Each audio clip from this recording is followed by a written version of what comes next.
No, she muted. Okay. Okay, very good. Thank you. So you can you dive like in, No. Okay. Do you think I should get one? ready? We're live. A computer. Oh. Did you get one? I'm just taking notes. Me too. All good, we're ready? I'd like to call to order this August 29th, 2023 regular meeting of the Hastings on Hudson Board of Education. One day I'll get it right. We're going to start off tonight with... You hear out there? Alex, I don't think... Is it on? Now, you can hear now. Okay. We're going to start off tonight with any announcements, is that correct? Well, it's just, they're always listed, we don't read through them, they're in the public record here for people to see. We'll report later. Okay, so we're going to move right on to our HEF grant announcements.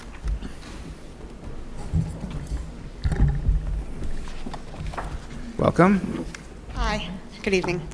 I'm Michelle Greenwald, and Kim Meisner and I are the co-presidents of the Hastings Education Foundation. On behalf of the entire HEF board, we're so excited to be able to announce the grants that we've had the privilege to learn about and approve for next year. We also wanted to say thank you to all of you for the hard work you do on behalf of our schools and our kids. The Hastings Education Foundation is thrilled and honored to be funding the following 7 grants. For Hillside, we have the Front Playground Fund. Hillside's front playground will be revamped with stencils and striping in order to promote healthy and creative recreational opportunities for students in grades K through 4 before, during, and after school. This grant, developed by the school building leadership team, composed of both faculty and parents, will allow for a variety of interactive activities such as sensory paths, hopscotch, a basketball court, as well as plenty of charts, maps, and more. A fun and innovative experience for all. There will be the Hillside Weather Station. Hillside Elementary School will now become an official Earth Networks weather station, which will allow Hillside to become a community contributor of weather data. This exciting grant from Robin Farrell will expose kindergartners and 3rd grade students to the excitement and power of weather forecasting and reporting. Students will learn to measure, track, and graph trends in precipitation, temperature, and even cloud cover, deepening their understanding of weather and climate, as well as cultivating students' passion to follow, understand, report, and evenly actively use the information. For Farragut Middle School, we have the Sweethearts and Heroes.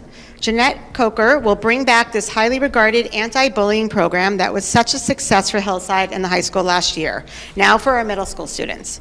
It will provide 6th, 7th, and 8th graders the opportunity to learn about the power of compassion within human connections and relationships.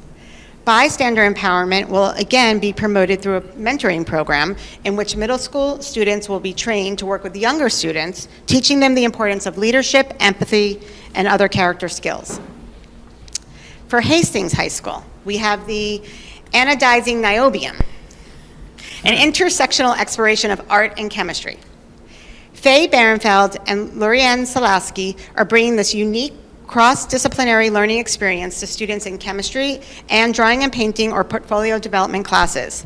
Students in both classes will work collaboratively and creatively, utilizing and teaching each other concepts from both chemistry and art classes in order to create artwork with a purpose and to help students learn more about the intersection between science, art, and culture.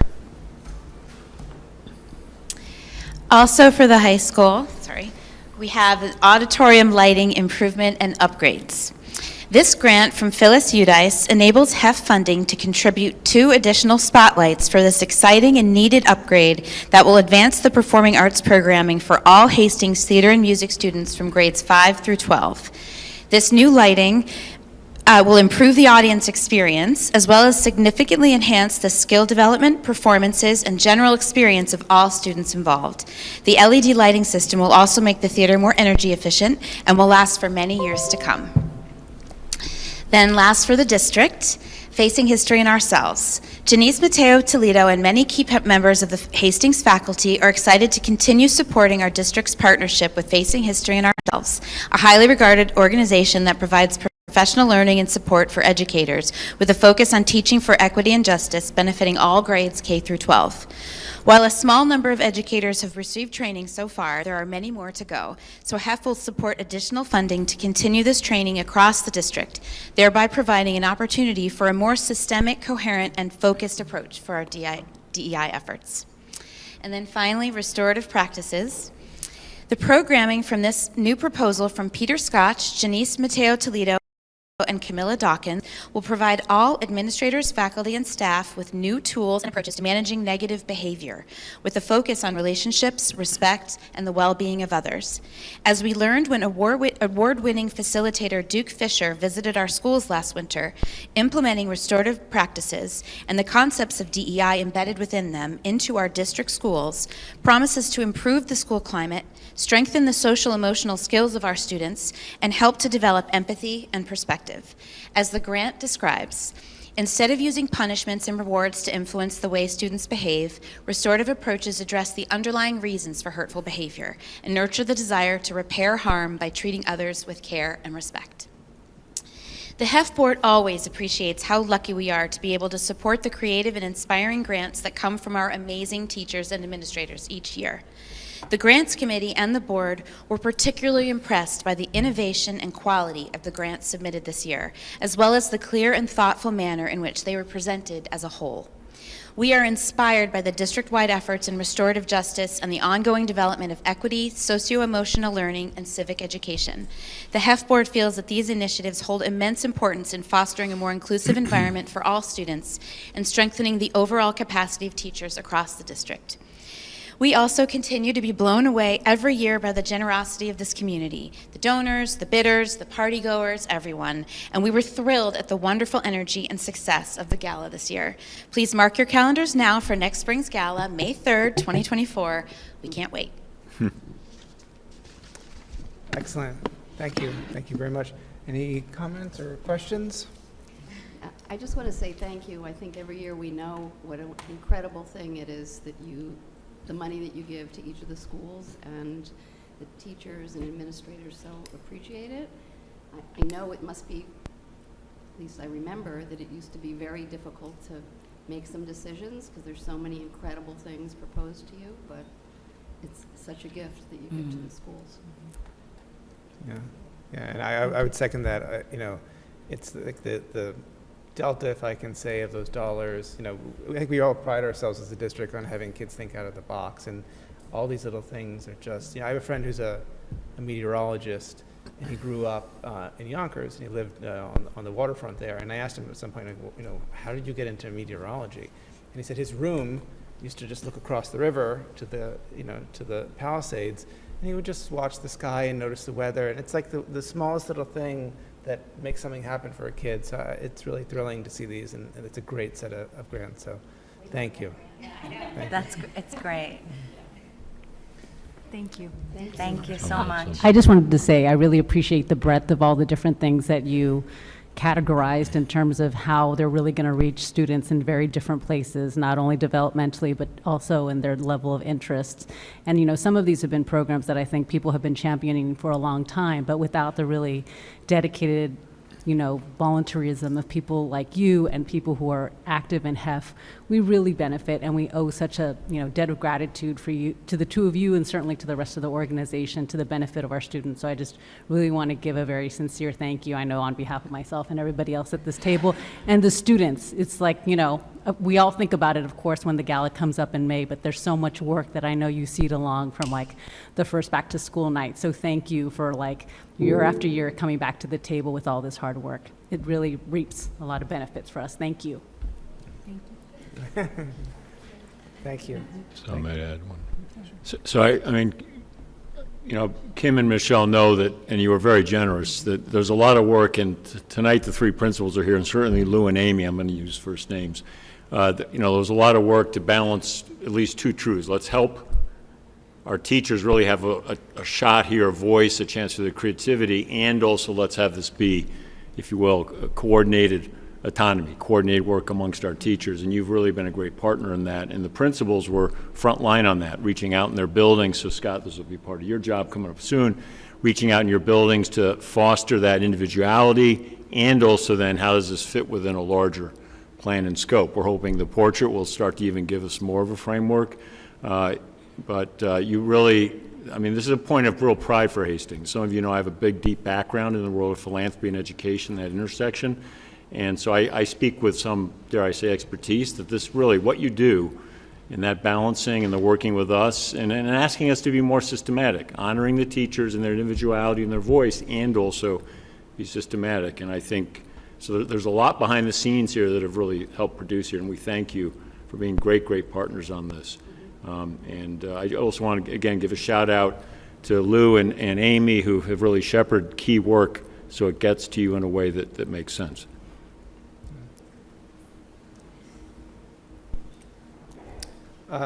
Dr. Lang, you want to unmute? I think you have a question or comment. Yeah, I just wanted to thank them very much for supporting us today. They always have a way to connect with the school and allow more of them to work. That we do was so they've been very, very supportive of the schools, connecting the community and getting those that financially support all the things that people are and with some financial support is very needed. So I really want to also recognize the absolutely positive that. So thank you so much. Thank you, Dr. Lang. I sent her a note. It's a little hard to hear. So, again, thank you very much. Thank you. We're going to move on to a presentation from our principals, particularly Scott Wynn, FMS, about student behavior. These are new procedures and practices. They've been hard at work over the summer getting in shape for us. So, welcome. Thank you. And good evening, everyone. Thank you so much for having me here, and very excited to be here to talk about the progress that we've made in the middle school in just a very short period of time. Before I jump in, I do want to thank our assistant principal, Camila Dawkins, and of course my two wonderful thought partners, Amy and Lou. This work could really not have been done without their support, without their help and their thinking to make this happen in such a short period of time. So when I came into the interview process for this position, I shared with the board at the time my philosophy around student management. And it really revolves around four concepts. It revolves around fairness, revolves around accountability, revolves around communication, and it revolves around education. And I think the work that you are going to see tonight that we are putting forward really embraces all four of those components. And Dr. McCursey presented this morning around the ideas of imagining and delivering. And the hope is tonight that you have in front of you deliverables, things that are in place that are going to move Farragut Middle School forward in terms of student management. So if you look in your folders, you'll see there's a number of documents, and we'll go through them in order, in the order that they are, because really it starts with the importance of setting common expectations across a building. And the PBIS model that we have put into place at the middle school, PBIS has been in place at the middle school for a number of years, but it over the past couple, it's gotten lost a little bit, and we wanted to bring it back forward. It is a research-based, proven way to make sure that students see and participate in common expectations across all aspects of a school building. So you can see that we have developed our PBIS matrix, and we have our new slogan that at Farragut Middle School, we rise to excellence, where RISE, the acronym, stands for respect, inclusivity, safety, and effort. And you can see that in many of our different aspects of the building, we have set common expectations for our students about the way that we would expect them to behave on a daily basis. This will be rolled out to students in opening assemblies that we'll be having on Thursday and Friday of the first week of school, where myself, Ms. Dawkins, our team coordinators, and our teachers at each grade level will be working with students to make sure that they understand what is expected of them in terms of behavior. And we're really excited to move this forward and to make sure that our students see the importance of having positive behaviors within all aspects of the school day. With that being said, we also need to balance out, in terms of student management, expectations versus actual behavior, and what happens when students do not necessarily behave the way that we would expect them to. And you can see in this second document, this is a chart that lays out a kind of a discipline code for students. And essentially what it is a chart that represents potential consequences for when students engage in behaviors that are not exactly the behaviors that we would like to see. This is actually a model off of a chart that has been in the high school student handbook for many, many years.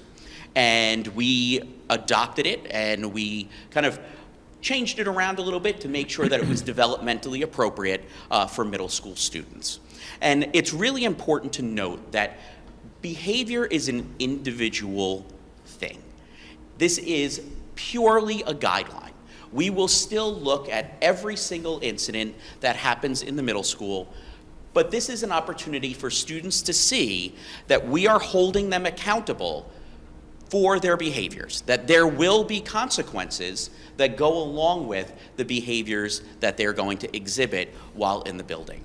And what I can say is that based upon this chart, we have rolled this out to faculty, we rolled it out to the community, and so far I've been hearing very positive comments and feedback in terms of people feeling that students will be held accountable for their actions. And I think that's an important piece to this whole puzzle. We can also say that this has now turned into a K-12 effort. I can say that we are going to have very similar type expectations that will begin at Hillside and will roll up to the middle school and then roll up to the high school. So this is something that over time we truly see as an opportunity for students to be very comfortable and familiar with this form of communication and the expectations that are set for them as we move forward. The next document that you have in your folder is a representation really of professional development that is going to happen with our staff. Because it's important for us to not only realize that a principal and assistant principal are responsible for the behaviors of students, but it takes a village. Everyone in the building, and we talked about this morning with our staff at the opening faculty meeting, that it is everybody's responsibility to make sure that students are following the expected behaviors within a school building. So you can see that we have a tiered chart here. This follows a very similar model to our MTSS model, where we have 3 tiers, where tier 1 is really about the expectations of what good, solid classroom management looks like. And we all know that really strong instruction that is engaging for students is the #1 things that keeps student on task and keeps them engaged in the learning process rather than engaging in behaviors that may not necessarily be the ones that we want to see. So you can see that down at the bottom of the chart, where we have teachers making positive and substantial relationships with students. They're making instruction relevant and clear. They're establishing those clear classroom objectives and clear classroom expectations. Obviously, that's not always going to necessarily do the job. You may have students, especially in middle school, who are going to push boundaries a little bit.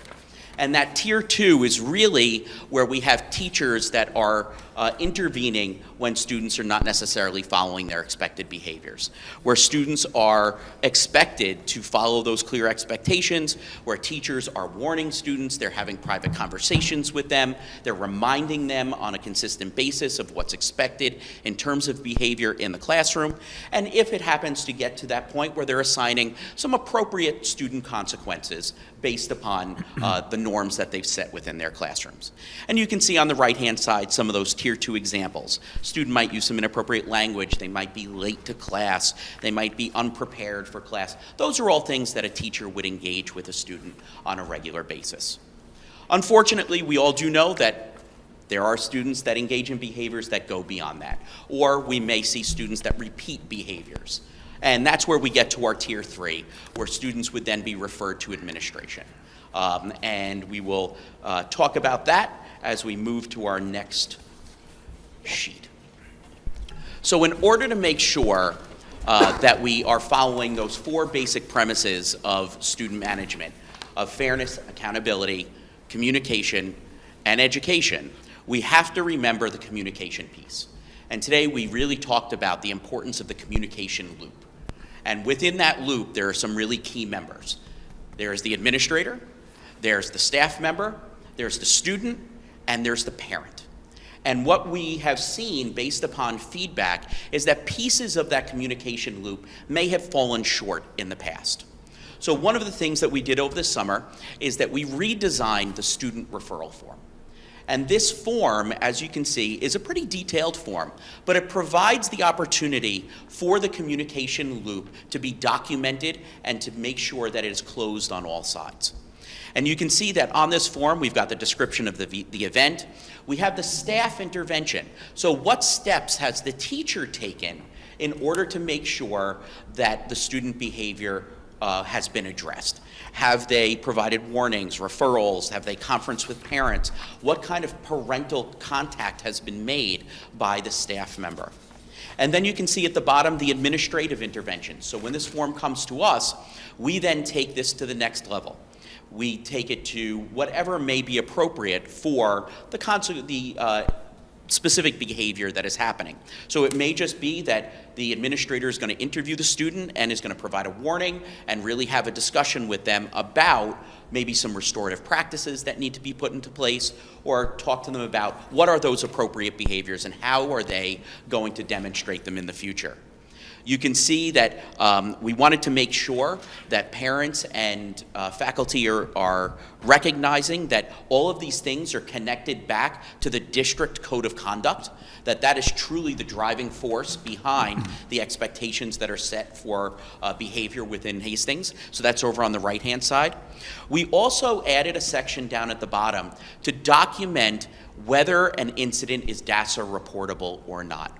We wanted to ensure that as administrators, we're holding ourselves accountable to make sure that if something is DASA reportable, that this checkbox then flags to me and flags to Camila that further documentation, further investigation, and further report filing needs to be done to make sure that we are being compliant with the DASA regulations.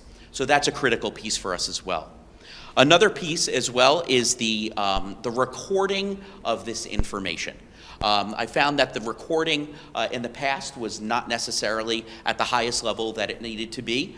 And we are going to, moving forward at the middle school, we're going to make sure that all disciplinary events are recorded in eSchool. So they will be in our student management system to make sure that we have an accurate record and accurate reporting of all discipline information as it moves forward. So this is a way for us to truly hold ourselves accountable. But in terms of the communication loop, this document we had printed in triplicate. So it's a carbon copy with 3 copies. One will remain with us in the district. One will go back to the teacher to make sure they know that the administrators have taken this seriously, that we have worked with the student, we may have implemented other consequences, and they're aware of what has taken place. The 3rd copy goes to the parent to make sure that the parent as well has the documentation and communication necessary to ensure that we are doing our due diligence for their child to truly behave in the best possible way. So we felt that this was a step forward in terms of the communication piece to make sure that all aspects of the loop were closed. Probably the most important thing is recognizing when students do positive things, when they're actually following the rules and doing what we're asking them to do. So we are continuing on with our positive behavior recognitions. This is one of many steps that we're going to be taking. PBIS is a wonderful model that has many different aspects, and we're going to be reconvening our PBIS committee this year to make sure that we are adding in more positive recognitions into the district, into the middle school as well. But we're going to start here with our positive behavior recognitions. Teachers were very excited to be able to do this, and I want to make sure that we encourage that these are filled out in all aspects of the school. When we see students doing the right thing at recess, when we see them doing the right things in the hallway, how are we going to be able to recognize their behaviors? And I think that will truly kind of round out this process of making sure that we're following the fairness, accountability, communication, and the education piece. The one last thing that I wanted to mention, back on the discipline code of conduct for students, the discipline code on that big chart, we added in a column there of restorative practices examples. We really want to push forward this year. I know the district has made a strong commitment to restorative practices, and Camille and I have been working to make sure that the education piece of this is as important as the consequence piece of this. And you can just see there are certain examples here. This is not an exhaustive list. This is truly just some examples of things that we felt connected to some of these behaviors. But as we move through the year, I am sure that there will be other restorative practices that we're able to bring into the middle school and make sure that our students are truly able to see the way that it is truly expected for them to behave as we move forward. So I'm very excited to be working with Lou and Amy to make sure that we are looking at this from a K-12 perspective, and I think that the middle school is in a very good place to begin the year. So I thank you for taking the time tonight, and if you have any questions, I'm more than happy to answer them. Thank you, Scott. Let me just do a quick frame. There's a method here of Scott, Mr. Wynn standing up, and it'll be method to go forward, and the principals and I have talked about this, which is if we're small enough that I think this can work. If we have a particular building where there's more of an activity that we need to zero in on, that building leadership, the faculty, the staff, the parents may have a leg up on paying attention to it and digging in. So we know that, the middle school's been a place of more need to lean in on these questions and issues. And Mr. Wynn knew that, Scott knew that coming in. So as he worked on things, I was saying, please, no surprises for Lou, no surprises for Amy. So while it's the middle school, we need this to be K-12 at the right ways and right approaches. So going down the road, there may be something that Amy's working on that says this is particularly of interest to us, and then we'd build it out from Hillside to make sense to the three buildings, if you see the method here. There is a key variation developmentally here, and that may be what Lou and Amy can speak to a bit, that not all our children are the same at kindergarten through 12th grade. And it's important that this process be very reflective. So I'm just going to rehash a little bit about what Bill said. I think it's important. The three buildings have operated, for the most part, in sync. But when it comes to behaviors and discipline, I think we've all had our own kind of style at each building. With the leadership changes at the middle school, I think that's complicated some things over the years. What's happened now over this summer is that the three principals and assistant principals, quite frankly, are in lockstep. Not that I'm going to discipline the same way that Amy's going to discipline or Scott. I think developmentally that's got to look a lot different at each building. We're on the same page. And by offering, that discipline code chart, again, that's more of a guide and something that at the high school we share with our students so they know. Right? And that starts the conversation about what the consequences look like. So I think it's important that the board knows and the community knows things are still going to be a little different at each building, but we're on lockstep as far as what's happening. If something changes at any building, we communicate about that. And having a unified referral form, a unified way of reporting all of our incidents in eSchool data keeps the district informed, keeps our data current, and we can look at trends, we can look at what's going on. Inherently, 8th graders change over a summer when they come to 9th grade. So every year I hear the same thing. This is the worst 8th grade you're going to get. I've heard that for 19 years. They get to 9th grade, I don't see what people have been talking about because organically they change over a summer because they're now the small fish in the big pond and no longer the big fish in the other pond. So things change, but I want the board to know, and Scott to know, and Amy already knows this, we work together as a team. And Scott has been nothing but the consummate professional. He's asked for our input, and he's brought some light to us, the veterans that have been here for a long, long time. So I appreciate the work that the middle school has put in, and obviously always the work that we have with Amy. So thank you. Thank you, Lou. So I'll just chime in for Hillside. One of the things that we work very hard on at Hillside is teaching our children how they can behave in a community environment. As you know, from a K-2 perspective, a lot of behaviors are actually a child's way of communicating. So when we look at our discipline code, we are looking at it very carefully, making sure that we're actually teaching our children appropriate behaviors. We've had a code of conduct at Hillside for many years, and it's at a revised version, which you may have seen. It talks about student rights and then also student responsibilities.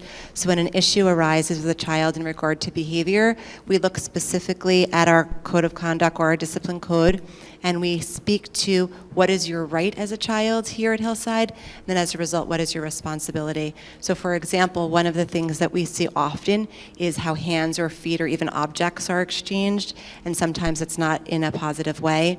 But very often we ask the child to use perspective taking to try to understand what it would feel like for the other child, and we try to teach into it. So the discipline code, like Scott and like Lou both said, is very flexible, and I just want our families to understand that we look at every situation individually, and our goal is to be able to educate our children and teach them how to live within a community in a positive way. Are there any questions? Is there any questions or comments? Probably more for Scott, but you had mentioned that it connects to the code of conduct. So I just wanted to, like, when families receive the code of conduct, is it an attachment? Like, how does it get included, or, how does that work? How does it? So every year, the code of conduct is on the website. It's sent to parents. It is promoted. We make sure that it is that all students receive a copy. That it is really and truly a living document. And there are plain language versions of the code of conduct in each of the buildings to make sure that students really truly understand what we're actually asking of them, rather than the legalese of the district code of conduct. But truly, that is our guiding document that we need to follow. So that's really the reference that we wanted to make, that connection for parents and for staff to remember that that is truly where we are. But we do a lot of work to make sure that people understand what that connection is and where they can find that information should they wish to read more into it. And let me jump in there quickly, because it's a great question, and in the superintendent update for today, I raised back up a memo that we wrote to really help the community right now, because we're in the annual review right now of the code of conduct. So, but the memo right at the top puts the links to the 3 discipline codes that are now currently in operation. I mean, school's underway, so we have to have a code. That code exists. Excuse me, I want to use the language correctly. There's the school discipline code, the student. So that's right at the top, those links. And so we're asking families just to go there first, knowing that that fully comes from within the approved district-wide code of conduct. But while we're now in the review, to help those who may want to make comments on the code of conduct, the memo says, please, start with these 3 charts, knowing they came out of the code of conduct, and that's reality now. We got to run the district buildings that way. So as you're reviewing, that's part 2 of the memo, as you're reviewing the current code of conduct, and you as a board will vote on that in October again, and there'll be public comment in September, please work on that knowing what's already there. But now we also know we've been out of sync. We are voting on a code, you are voting on a code of conduct when the ship's already sailed. School has already started. Right? And I was advised that many years ago, the review of the code of conduct was in the spring before the next school year, which is logical. So this year, we're actually going to have 2 reviews of the code of conduct. We're going to do what's normal in Hastings, this review right now, but the memo says May, June, you'll be back at it. And we also say, we've already seen examples from Yonkers, Syracuse, and elsewhere about formats, content that we would like to bring into our code of conduct if the board agrees. But we're going to have to do that on the next go-round, that May, June go-round, if I'm clear. But it's all in a 2-page memo. We purposely put it all together, and it's almost the exact question you asked. So please, anyone out there who's concerned about the code of conduct, and there may be people concerned, look at the memo, look at the existing 3 charts, then know here's our review process for this year, and knowing at the end of the year you're going to get another opportunity for change, or an iterative process, if that's helpful. Thank you. Long answer, but very good question on a big, big topic. Are there any other questions or comments? Mine's more a technical question. Mr. Nguyen, so any member of staff can fill out either one of these forms, whether it's an aide or somebody who's a teacher, and then once either one of these forms, what's kind of like the flow chart? Where does it go next? So those forms, once filled out, would go to the assistant principal. So Ms. Dawkins would, she would be the one who would be responsible for taking over and to investigate, to look into any situation, to meet with students, and to handle any discipline processes that might exist, unless they need to rise to the level of coming to my desk. So any student, if it was going to rise to any level of suspension, then it would come to the principal's office, where we would, where I would take over and process that information. Thank you. Of course. Any other questions or comments? I'd just like to add that, I'm really impressed by even just the baseline of clear expectations that are embodied within this approach, with the clear communication. It's really impressive. And I think that, especially just following on a little what Amy said, I feel that there's so much positivity here. And you balance the don'ts with the do's. And it's backed up by restorative practices, it's backed up by PBIS, it's backed up by the focus, particularly at Hillside. And to me that's so important, because in the code of conduct, when it's so don't focused, for most kids, they say, well, that doesn't really apply to me because I don't do any of that stuff. And it becomes the sort of thing that they're not really a part of. And that's what I really like about the approach here. It sort of in a nutshell, it feels to me as that our approach with conduct and discipline, the goal isn't the discipline, it's to get every student where they're in a position to get one of these. And that feels really, really great and really Hastings to me. So thank you. Job well done. You're very welcome. Thank you. Agree, yeah. And I like the restorative practice, example, right? You want to kind of close the loop and have learning come from it and involve the parents, et cetera. So yeah, well done. I always like to remind us that we're a school. We need to focus on the education piece. It's not just math, science, and social studies and English and art and music, but behavior is another piece of the learning process. And we need to make sure that we keep that in mind so that the consequences are a piece of it, but it's really about the learning so that students don't do it again if it's behavior we don't want to see. And the behavior we do want to see, we reward so that people want to do it again. Yeah, that's great. So, Mr. Nguyen, is this student referral form like a current incarnation of what was previously known as an MIR? Yes. Okay, because I would always hear about an MIR, but I'd never seen it. So Yeah, is this actually something that, I've never actually seen it, so that's why I'm asking such an elementary question. I apologize we for that. officially destroyed the MIR. Okay. The MIR is no longer, it is no longer in existence. We have removed it from everywhere, so this will be the form that we'll be using to document as we move forward. Great to see it in concrete form. Thank you. Of course. Yeah, thank all of you, and Michael, and Camilla, and Melissa. It's great. Thank you. Thank you all. Great. Moving on, we're going to open up for public comment. It doesn't seem there is any public, so report from superintendent, is that going to be linked in to the Yeah, agenda? you have a written report. We've tended to, and actually, Lou, Amy, Scott, thank you. Thank you for turning around for the thank you. Excellent. Well done, slam dunk in a certain metaphor. So you have before you, board, and this will be a reminder to the returning board members and new board members that I won't tend to speak to this. It's here in writing, but I will maybe highlight a few things. I already thank you, Maureen, for setting me up on the last item in this document, the District Code of Conduct Review.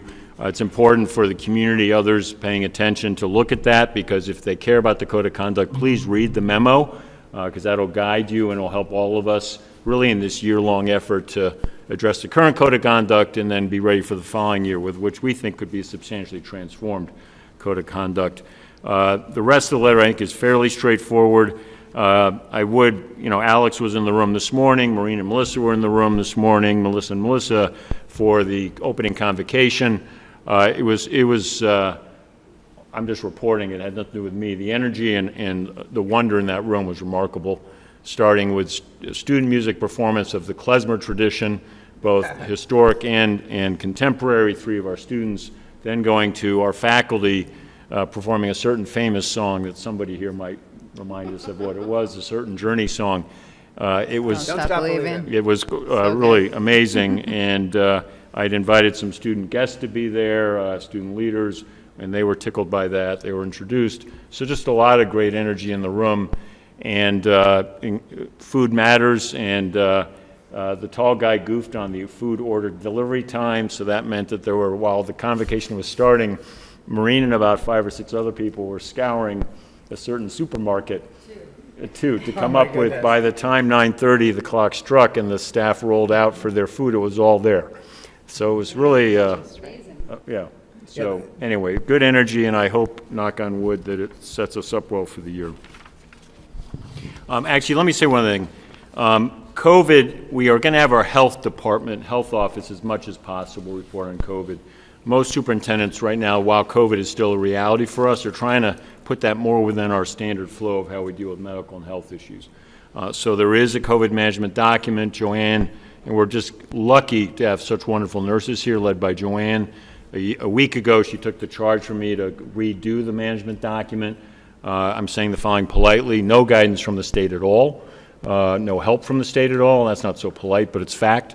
You know, they could have created the guidelines for their 600 plus districts in about 2 days, but they left it all to us, but said have guidelines, not required, but recommended. And this community demands guidance, that they should, as parents. So I think we have a good approach here, a good document, and I want to thank Joanne for that. But the method is, even though I'm here talking about it, is we're going to try and fold any of our COVID work into our standard health medical discussions, not as a standalone separate. So that's my report for the board. Okay. Thank you very much. We're going to move on to administrative reports from Dr. Szymanski, our Assistant Superintendent of Curriculum and Instruction. Mine is also a written report. I did just want to point out some very clear linkages to what you just heard from our principals to the portrait of a Hastings learner. We've been working on 4 action development plans. One is around an advisory-like opportunity to support social emotional learning and students' sense of belonging. The second, a community charter around behavioral expectations. The third, enhanced authentic learning opportunities, including interdisciplinary units and lessons. And the fourth being restorative practices. So I did want to speak very briefly to that, just to point that out. There's been a lot of great energy around our portrait work. We've had those 4 action plan development teams hard at work both June and July, and you can see already the intersection with parallel things that are happening to create some coherence district-wide. So I want to say thank you to our principals for working on that, and I will add that this discipline code guidance and the related documents are an extremely heavy and thoughtful lift. And certainly to have that aligned over the summer so quickly, I just really want to commend and recognize that. That's great. Thank you. Thank you. Any questions or comments? Can I ask a question about the advisories? What grades will benefit from that? We're working on a district-wide advisory structure differentiated for each building. So it will be K-12, and it is in process in terms of development. And what we've done is we've created an opportunity to present more to the board on that as we move into the fall. We're in the process right now where those 4 development plans move to the leadership team over the summer for review and some suggestions. There will be some further discussions around it. It'll move back to the development teams, and then we can start putting things into action. But to answer your question, it is K-12. Thank you very much. Moving on, report, Maureen Carval. Yes, so I just, again, wanted to use this opportunity tonight. The board went on the required walk of the facilities this evening, and we were able to point out the amazing work of our facilities team. And we earlier today thanked them, but again, just want to highlight their amazing work over the summer, not only just getting our buildings together and clean and all the furniture that has to come out and go back in, but also the improvements that were made to our facilities this summer. and you were able to see those. And the other piece connected to that is, as we go into this fall, we will begin looking at the work of our architects, which was our 5-year plan that was presented to the board, I think it was June. You had an opportunity to kind of review some of that, and we are now in the process of kind of what we're going to do with that, and I look forward to that. So that's it. Thank you. Okay. Thank you very much. So unusually, because we're starting earlier now, we're going to move into an executive session shortly in the middle of the regular meeting. I just wanted to point that out if anybody's following along at home. So is there a motion to move into executive session for the purposes of discussing collective bargaining and a personnel matter, the employment history of a particular person? So moved. Is there a second? Second. All in favor? Aye. And we anticipate returning in about an hour or so. So thank you. And just, we're going to move, because we have to leave this running, we're going to move down to the library classroom. Okay. And you're going to start with We're going to bring you down on the laptop. So you're going to start with the super item first. Yeah, oh yes, correct. Yeah, and bring them over down. Yes, And that's then correct. your text. Okay. Yeah, and then Melissa and I'll come back to the next one. Okay.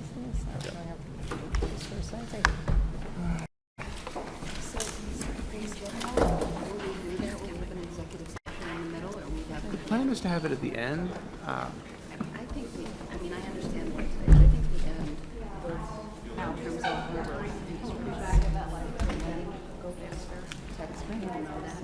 And also have the criteria and run one down. I get why we have three today. No, yeah. Yeah, there's an Yeah, exception. you have to vote on it.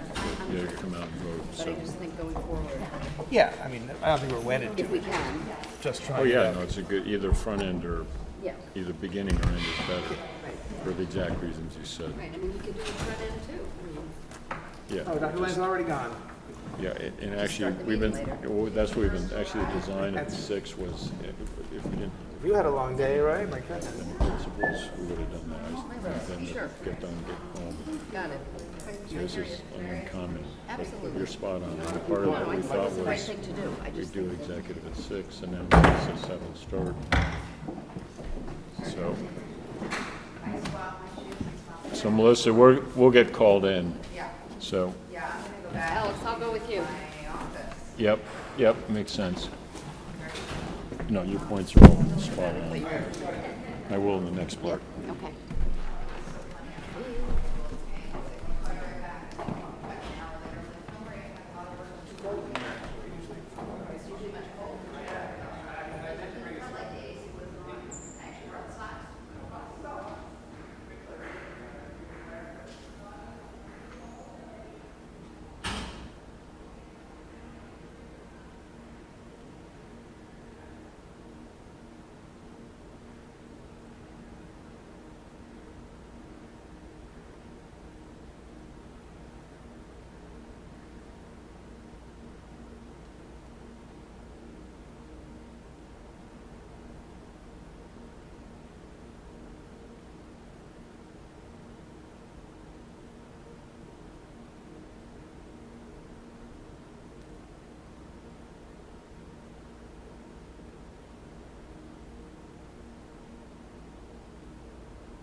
Hey.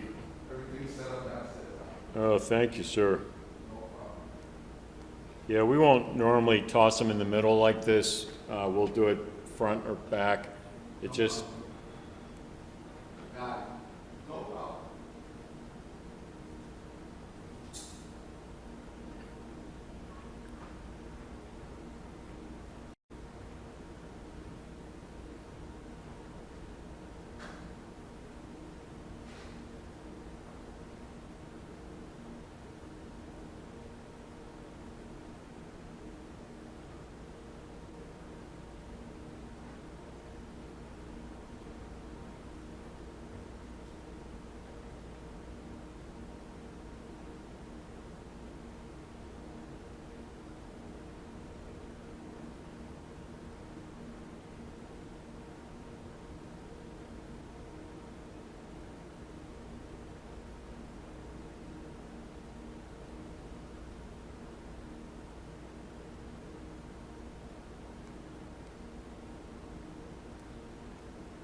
Yeah.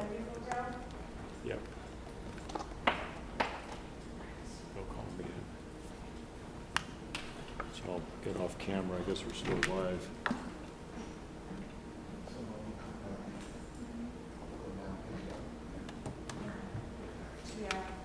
So does the following, do they ever have a way to put up on the screen an exec session or something? People come on to look and like, where they don't go? Or are they seeing the room on the screen? What are they seeing? That, which is fine. I wonder if they could put up, you know, or even like put a type of thing up on the, if they'd see the screen in an executive session. That's a real good idea. I'll work on it.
He had organizational skills in the 6th grade, and I was like, that was to no one's benefit. To no one's. Nothing. Yeah. Are we live right now, Patrick? Oh, I said. Well.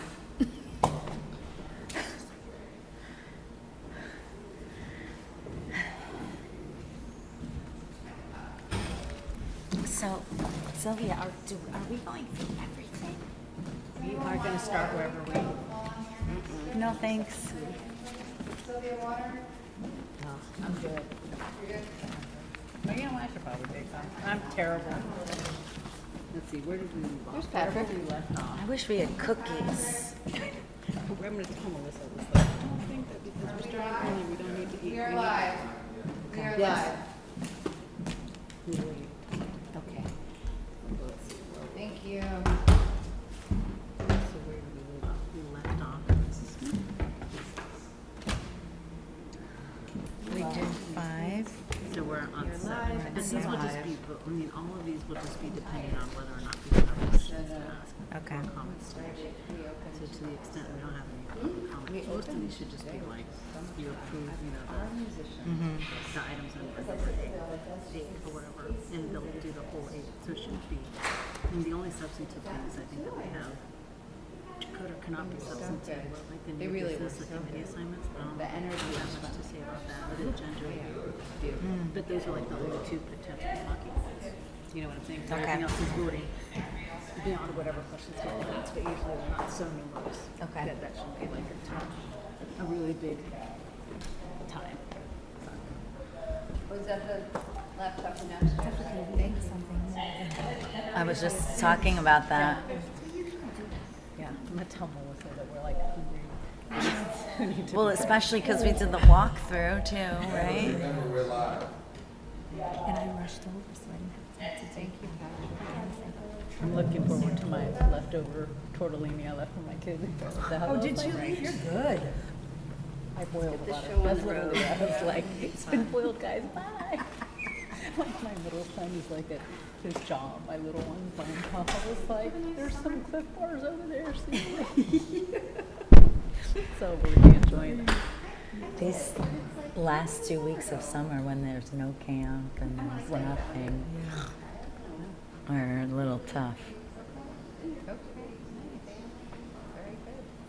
You can feel summer slipping away. I hate that feeling. Oh, me too. Trying to savor every As much as you second. want them to go back, like, it's kind of nice to have less traffic, everybody's chill. Mine goes quickly.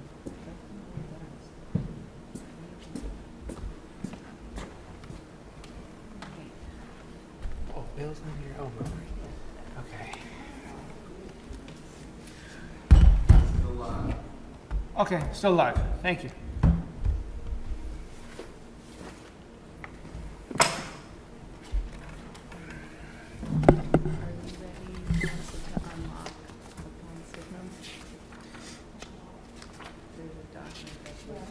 It's really muggy in here. Or am I just, I'm still muggy? Yeah, unusually, right? It is muggy, The right? window's Okay. open or something.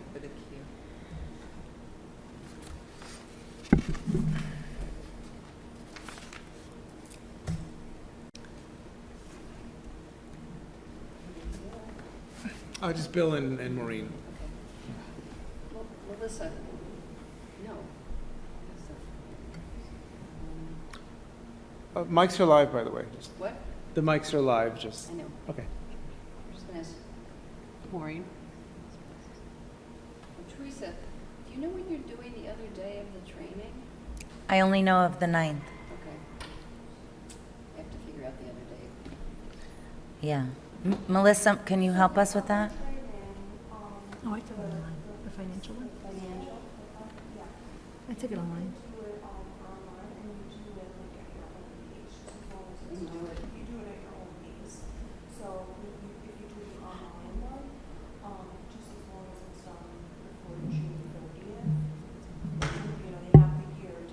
I might do that. I'll see. I'll look at it again and see. It might be easier just to go and get it done. Well, yeah. Melissa, did you already send us that? Like part 2? No, so not like specifically included in this, but you can see what the options are, and if you want to take it in person, just let me know and I'll register you for it, but if you want to do, online, I'll also register you and then you'll have access to, Okay, so just let you know. Okay. Can I get online here as a joint guest? Yeah, that should be it. What's the password? I think you have just to sign in to it. Usually you put your email and your phone number. That's how I do it. Is there, I don't think there is there a password? Well, we can't share it. HOH guest, you mean? Well, we can't share it. We're live on the mics. No, okay.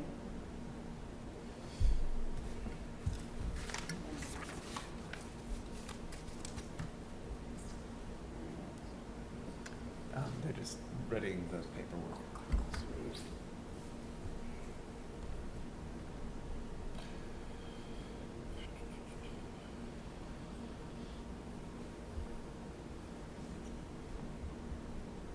Well, we do have quorum here. We can dip our toe into the business items, if that's okay with everybody.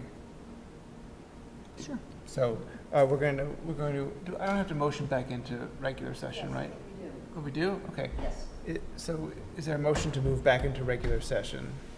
Yes, so moved. Is there a second? I guess it's more than a second. All in favor? Aye. Thank you.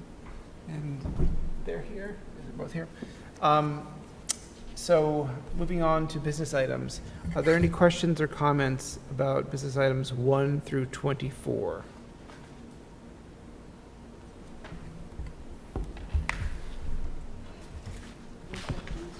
No questions? Okay, no? Is there a motion to approve business items 1 through 24? So moved. Is there a second? Second. All in favor? Aye. Aye. Thank you.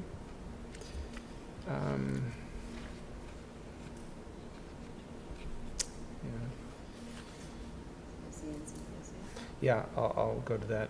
Are there any questions or comments about our placement or services for CSE and CPSE? Is there a motion to approve our placement and services for CSE and CPSE? So moved. Is there a second? Second. All in favor? Thank you. Melissa, could I hold off on that one business item and move down to the consent agenda? Oh, here they come, okay. Okay, I'll pause for a second here then.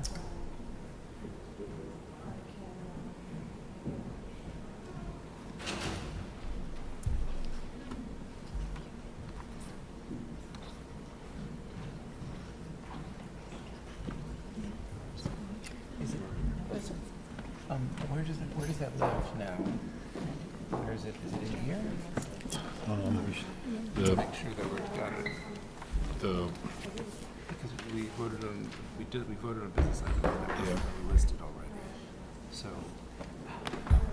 So the FMS one, where should that sit in the? Well, that's separate. Yeah, Melissa's going to unlock it and unlock the other one. I'm sorry, with my okay? Yeah, for the side, yes, the one that was just discussed. And then for your document, where does that reside? So the personnel one, where does that sit? That would be. That is going to go in business. Okay, sure. Just so we're pause for a moment Alex, here. can you? And I'm resharing the document with you. Can you just see what's being? This is what's being added right now to reflect. I just want to make sure I type it Yeah, correctly. I'm going to see if it's The wording. in here.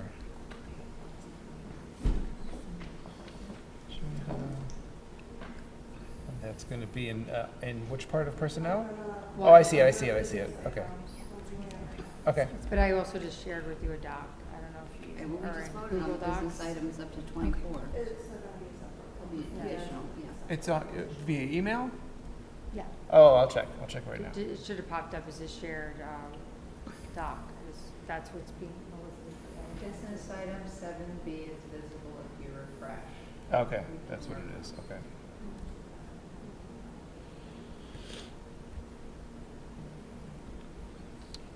And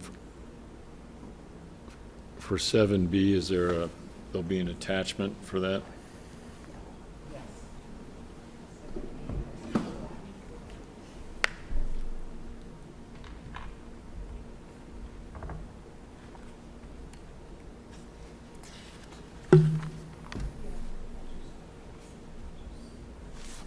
Did it pop up, Alex? Yeah, I'm just reading it right now.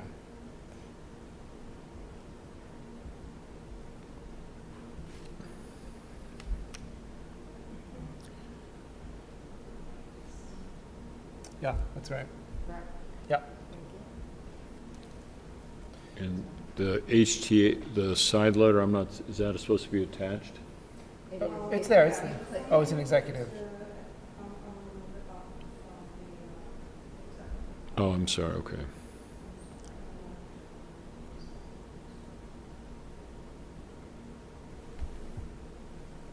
Oh, I think.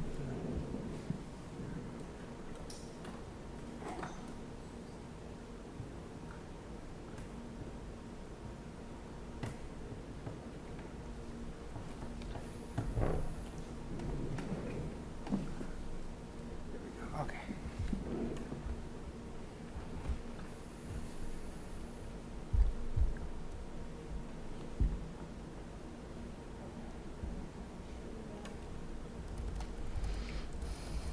Alex, there was a text.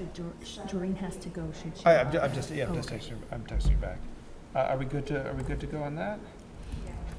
Okay.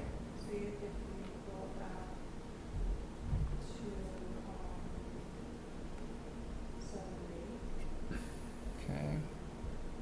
So I'm just refreshing.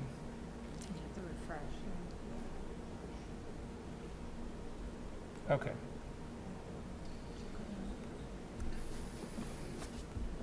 So I see it in public content. Okay.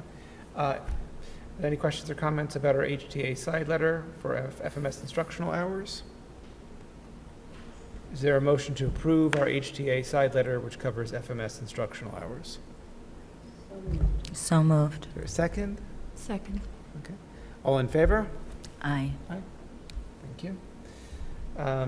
Moving on to our superintendent contract modification. Are there any questions or comments about that? Is there a motion to approve our superintendent contract modification? So moved. Is there a second? Second. All in favor? Yes, and the Should updated also document is on there. include an extension of the contract? Yes. Okay. Yes. I'm sorry, were you able to record that, Melissa? Yeah. Okay. Okay. I think Doreen had to log out, unfortunately. Yeah. Okay. Personnel is a lot of moves. We're going to vote on it as a consent agenda. Are there any questions about our personnel consent agenda? Is there a motion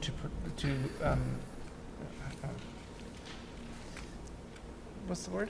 I'm like blanking. A motion to approve. Approve? That sounds weird. I don't know. Is there a motion to approve our personnel via consent agenda? So is that A, B, and C?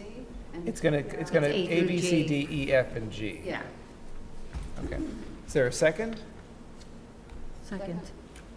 All in favor? Aye. Thank you. Moving on to our minutes these would be from our July 11th meeting. Are there any questions or comments about our minutes? Is there a motion to approve our minutes from the July 11th meeting? So moved. Is there a second? Second. All in favor? Aye. Thank you. Committee assignments, this is new business. I sent around something earlier this week. I think we still have to get some more people's responses to that. Do we need to talk about this at all, or just mentioning that it's out there? And I can resend it tomorrow with the various committees, and just, we had a lot on our Ask plate. people to get back to you Yeah. soon, so that if any committees need to start meeting. No, for sure. There's a lot on our plate these past couple of days, but I'll resend that stuff tomorrow Yep. so everybody can have fresh eyes on it as well. Second public comment, there's no public, so we're going to move on to agenda review. This is going to cover the upcoming meeting, which our next one is going to be on the 12th, September 12th. So going to have an additional presentation by Scott, I guess it looks like. What I would suggest on the agenda review is two things, between now and our next meeting, just study this a bit, because that's when you'll adopt it. Again, as you know, this is quite malleable, but I think it's been a very useful tool to help maximize your time, optimize your time as a board, and you can see which meetings might be heavier or lighter. We did update this, and so it's pretty sharp and tight as to what we're recommending for the year. So I would ask you between now and the next meeting to study it and just see if it feels right to you. On the 12th, we are committed to bringing some update on the code of conduct violations. That may be more Melissa working with Scott. We're working on that. It's not just, and let me be clear, that's a district-wide look, not just an FMS look. So, but stay tuned. Okay. Thank you. Board of Education comments. Are there any comments? I just, Maureen. I just wanted to compliment the staff. Oh, I wanted to compliment the staff. We did the walkthrough, or someone mentioned that, but I wanted to, also compliment them for just a great job. I mean, the floors are amazing, and the alterations look great. So I know a lot of work went into that. So thank you for everyone that was involved. Thank you. Jody? So I couldn't really hear what you were saying, which is part of what I wanted to bring up. So I think I'm going to say the same thing that you said. I just wanted to reiterate that Joe and his staff did such in touring the buildings. The work they did over the summer is just remarkable, and so appreciated. It looks beautiful. It does, yeah. But I do have to just note my personal dislike for this location of the meeting. I don't like it that I can't see people. I can't see people's faces. So I don't feel like I'm talking to other board members or other people, and I have a very hard time hearing in this. I don't hear very well anyway, so you may often hear me ask you to repeat, even with hearing aids. But I find it like I could not hear at all what you were saying, and I don't want to go through the meetings like faking it, like I'm hearing what people are saying. It doesn't mean that that's why we move, but I don't know if we changed the shape or something. It just felt like that was a very... I mean, it's a board comment time, but I think it's worth a quick reaction, because we are also, from the administration standpoint, we've actually tried, and the team actually, who you just complimented, really rolled up their sleeves today to say, can you get this tighter? I think you as a board, maybe Alex, you might have some separate conversations. Going back to the lecture room may be a good solution, and then when we know we may have meetings where we might have a larger number, then we're here and we try and anticipate that. I mean, I think as administration, we're quite comfortable with that. Melissa's and Maureen and I have discussed this again. We tried to get this, but we're not sure we can get it, because others have raised your exact concerns. So I might just, so we're not creating a whole agenda item here, I think it's worth the board thinking about for the next meeting, shifting back. We're fine with that. Right, Maureen? That we is have the what space. We used to do. When we knew we were going to have a big crowd, if we knew, we'd move to the high school auditorium or something, or here. Yep. Okay. You don't always know, but... Yeah, I mean, no, you're not alone. It's a topic that came up last year as well, so it's definitely, we'll address that for sure. Any other comments? No.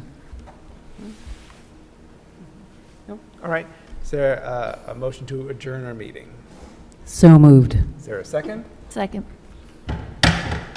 Thank you. Oh, all in favor? I'm sorry. I jumped the gun. It's August. I'm still rusty. All right. Thank you very much. All right, well, thank you.